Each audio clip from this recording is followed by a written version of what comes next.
Laidos draugas EMP Recycling. Turi elektroninės įrangos atliekų? Skambink telefonu 1806. Išnešime, išvešime, perdirbsime nemokamai.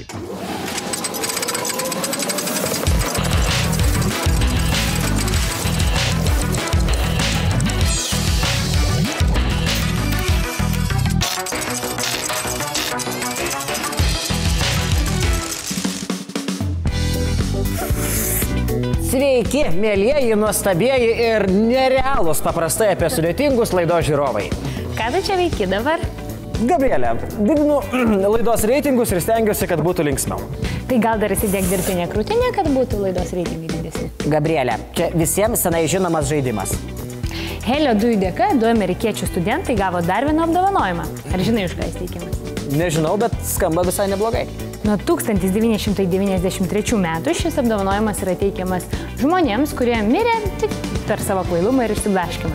Taigi, tie 2 studentai sulindo į didžiulį helio balioną, tikėdamasi po to visus prajuokinti štai tokiais plonais balseliais. Va taip kaip tavo. Tačiau taip iš jo ir nebeišlindo. Įkvėpus helio dujų, organizme staiga sumažėja deguonies kiekis ir tada balsas pasidaro štai toks juokingas kaip tavo.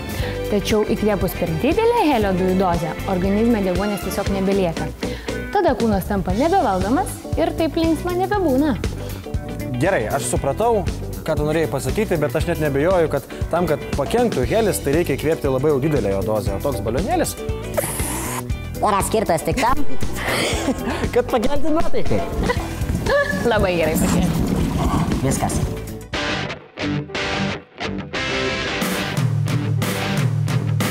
Susipažinkite. Čia volas, o čia sumuštinis.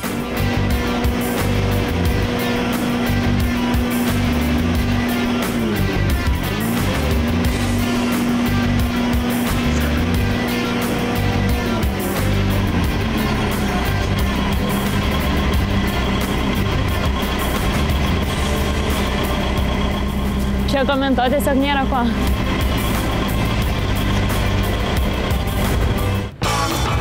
Mes jau pasirengę eksperimentams, tačiau netrukus Gabrielė paragaus vandens iš kanalizacijos, patikrins savo žinias apie alergiją, o laidos pabaigoje išklosime visą tiesą apie nesąžiningus laidų ir reklamos kūrėjus, kurie manipuliuoja žmonėmis. O dabar ramiai, lygiuot, žengte marš pas kariūnus. Dešinė kairė, dešinė kairė, dešinė kairė.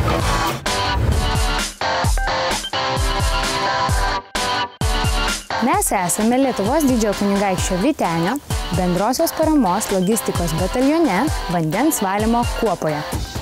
Kuopos kariai technikos pagalba išgauna, kad ir pačios prasčiausios kokybės vandenį ir paverčia jį normaliu geriamu. Kaip tai viskas vyksta ir kodėl jie tai daro, man papasakos antro būrio vadas, leitenantas Tadas Mameniškis. O kam reikalinga jūsų kuopos veikla, kur jį panaudojama? Pratybų metu mūsų kariai vandenį valo kitiems kariams, o stichinių nelaimių ar karinių konfliktų metu esam pasiruošę būti perdislovuoti į bet kurį pasaulio kraštą. Kaip vyksta vandens valymas visas? Pasiėmė vandenį iš bet kokio telkinio, nepriklausomai tai ar jūra, ar vandeninas, ar upė kaip čia pelkė, ar šešupė. Mes tą vandenį valome vandens valymo aparatuose, kuriuos turime 2 rūšių. Vienas yra mobilus, kitas duoda mums didelį vandens kiekį vandens ir vėliau tą vandenį galime tiekti galutiniam vartotojui. O kam tie baseinai, va čia matau, ne vienas jų yra? Gabrielė, tie baseinai yra skirti tam, kad mes šešupės vandenį turėtume kuo arčiau vandens valymo aparatų. O kiek laiko trunka nuo vandens išgavimo iki visiško jo išvalymo? Priklauso nuo to, kur yra tas vandens šaltinis. Jeigu mes jį turime pakankamai arti prie vandens valymo aparatų, vadinasi, mes vandenį galime gauti labai greitai. Jeigu mes jį turim toliau, tai užtrunka ilgesnį laiko tarpą, todėl aš tau atsakyti vienareikšmiškai negaliu. Kokius procesus praeina vanduo valymo įrengimuose?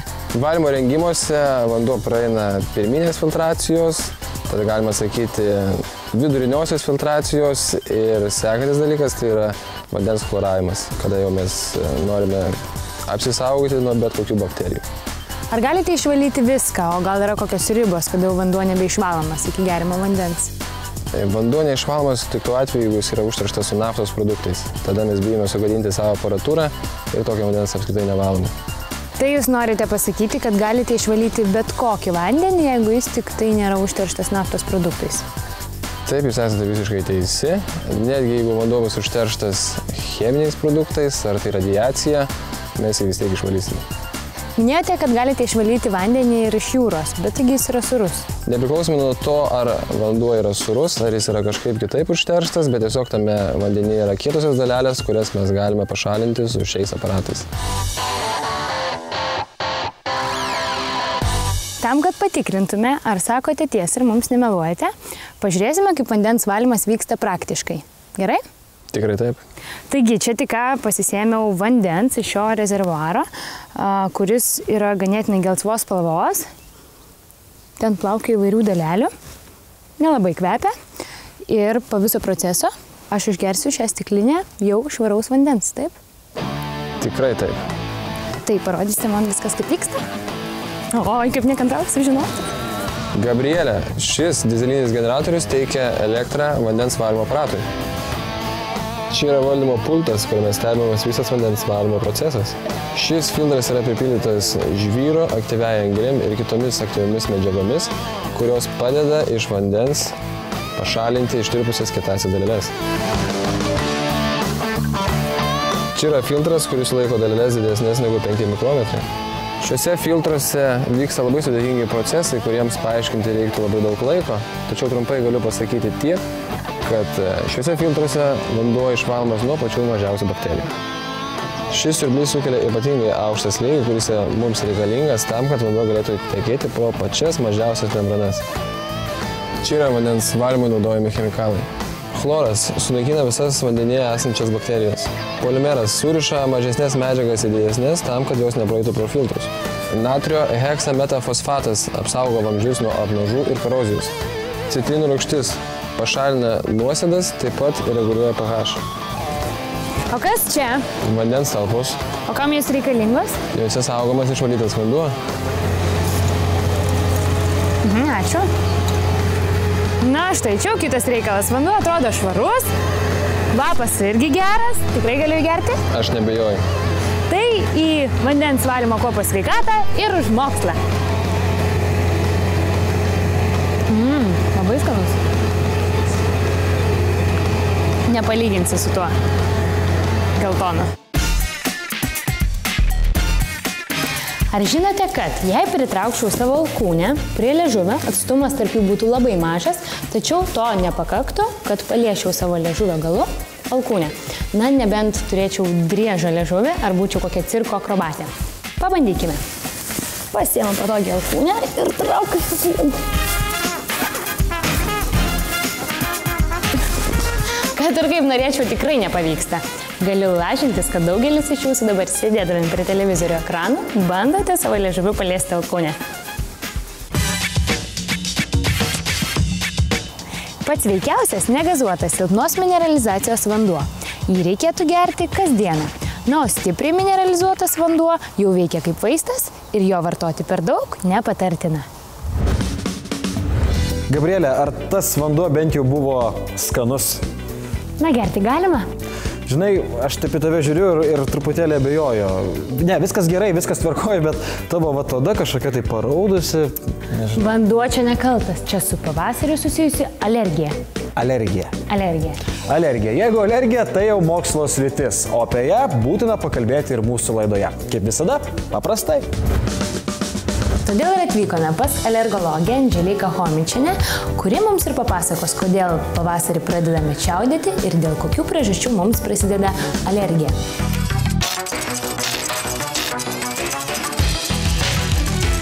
Laidos draugas EMP Recycling. Turi elektroninės įrangos atliekų? Skambink telefonu 1806. Išnešime, išvešime, perdirbsime nemokamai. Laidos draugas EMP Recycling. Turi elektroninės įrangos atliekų? Skambink telefonu 1806. Išnešime, išvešime, perdirbsime nemokamai.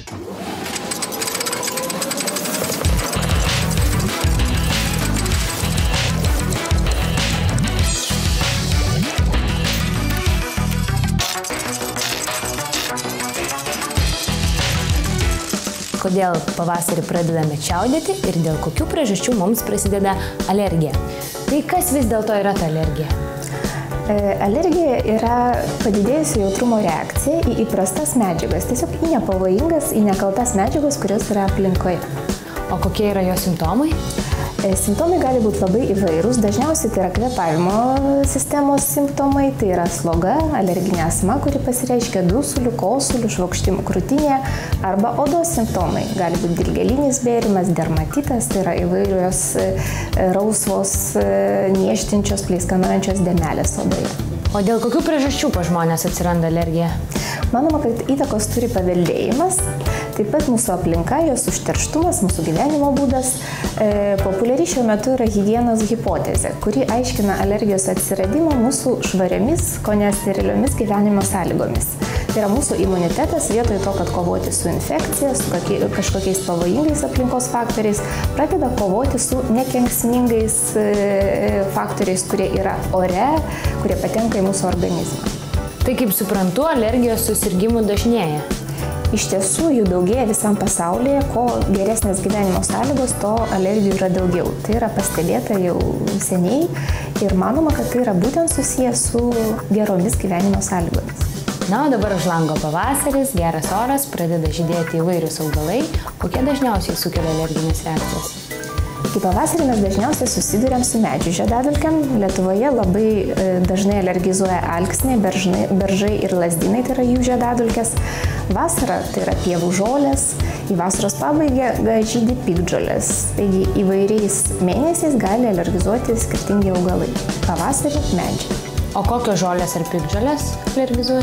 Lietuvoje dažniausiai alergizuoja motiejukai, šunažolės. Iš piktžolių turbūt populiariausias yra kietis iš alergizuojančių žiedadulkių.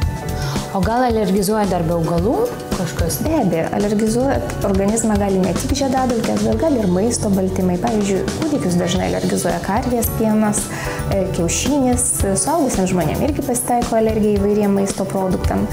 Taip pat gali būti alergija naminiam gyvūnam, jų plaukam, jų epiteliui, tai yra odos ląstelėm, gali alergizuoti vaistai.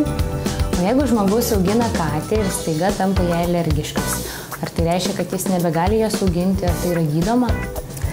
Aišku, dažniausiai mes rekomenduojame, kad žmogus vengtų kontakto su esamu alergenu, bet iš principo tai yra gydoma. Egzistuoja toks gydymo būdas, kuris vadinasi specifinė imunoterapija alergenais. Tai yra galima gydytis mažomis katės alergenų dozėmis. Tas gydymas yra ilgalaikis, neduoda 100% pasveikimo garantijos, bet vis dėlto daugumai pacientų savijauta pagerėja ir prie to alergeno jie pripranta. Tai ką galite patarti mūsų žiūrovam, kurie vis dėlto turi įvairiausių alergijų? Visų pirma, patariu kreiptis į alergologą, išsitirti, kokias alergijas jie turi ir tuomet alergologas patars, kaip vengti alergeno, kokius vaistus vartoti, ar tai reikalingi simptominiai vaistai, ar reikalingi vaistai ilgalaikiam gydymui, ar manoma išsigydyti šitą alergiją. Kiekvienu atveju tai yra individualu. Ačiū Jums. Ačiū. Mokslo dėka žmonių gyvenimas gerokai palengvėja. Tai jau tikrai.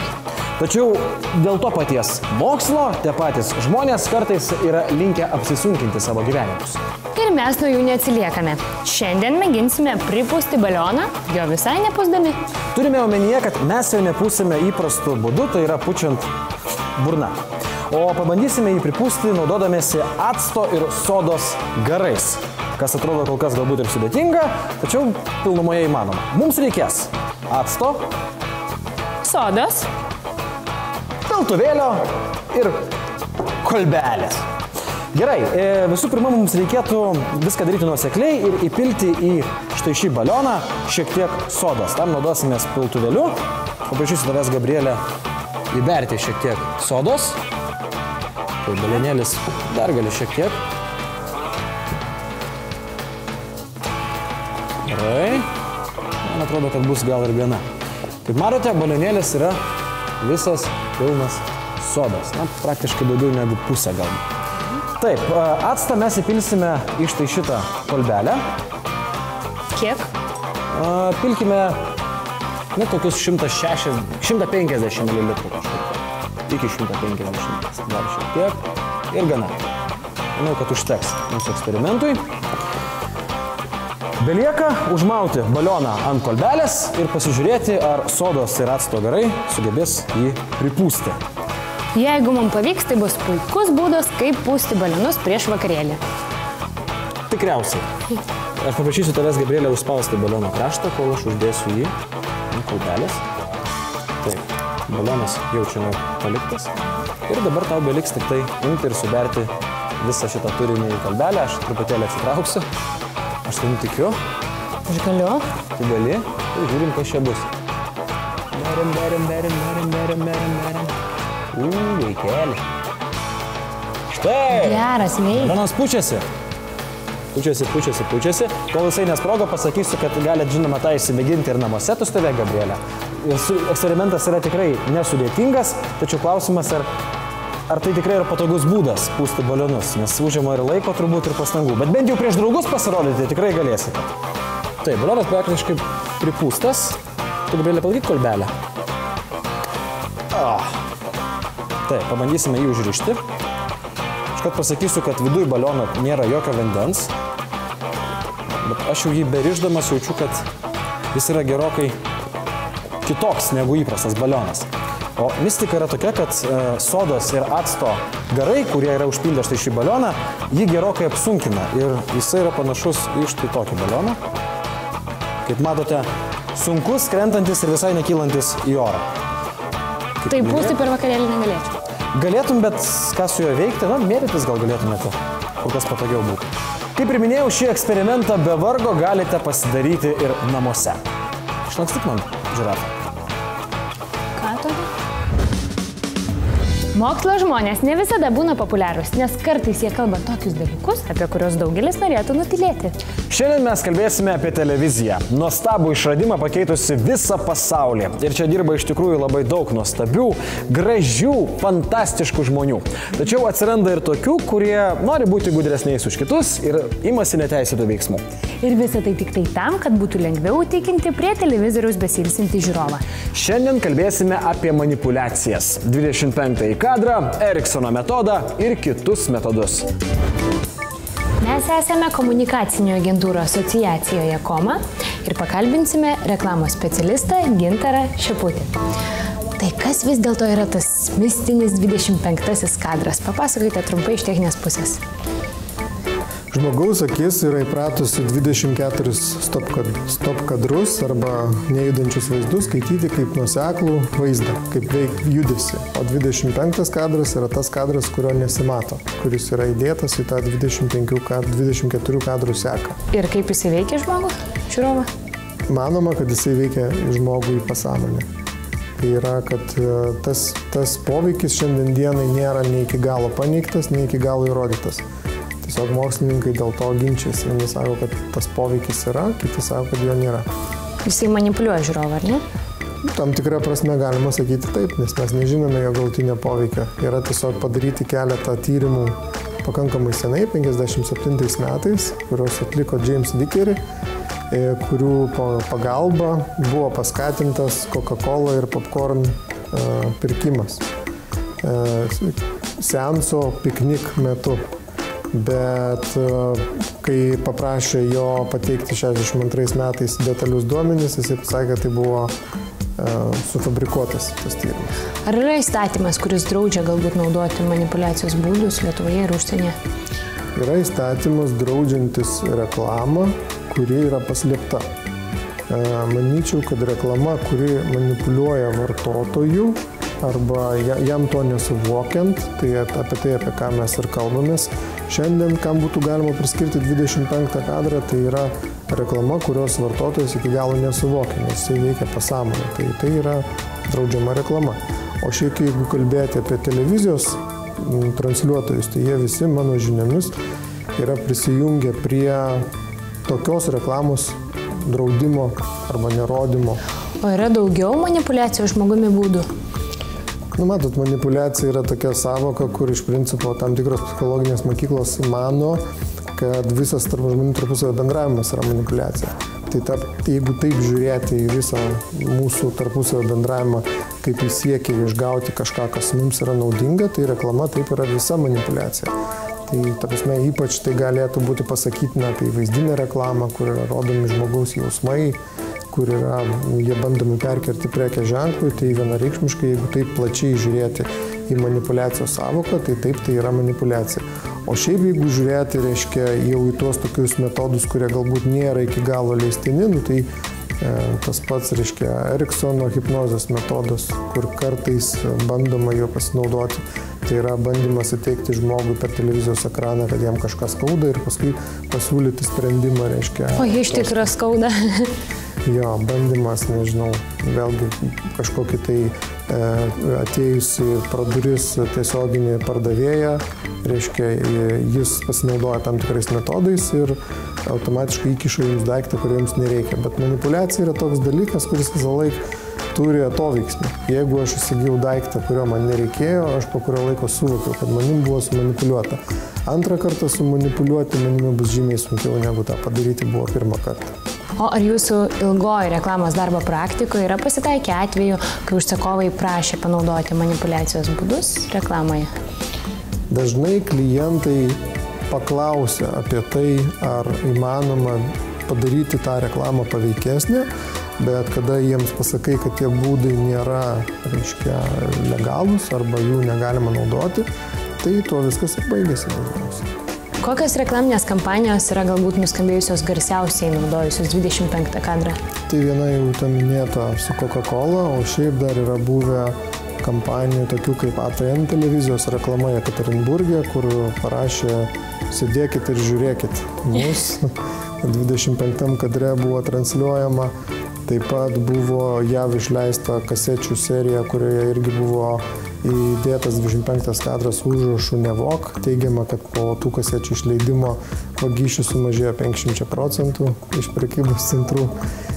Paskui buvo vėlgi ta Bušo reklaminė kampanija su įrašu "Rets", tai yra žiurkės, reiškia, apibūdinčius oponentus.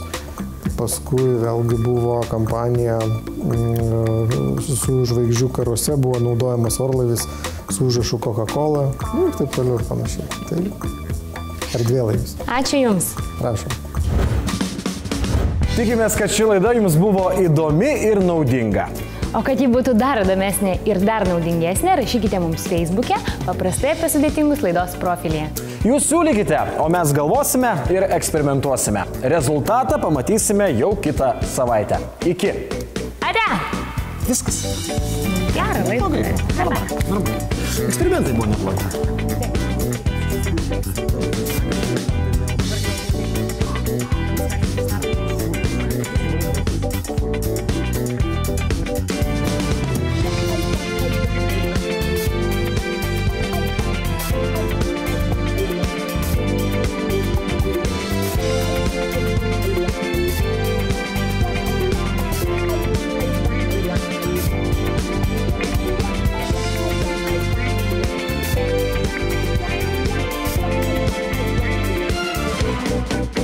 Laidos draugas EMP Recycling. Turi elektroninės įrangos atliekų? Skambink telefonu 18 06. Išnešime, išvešime, perdirbsime nemokamai.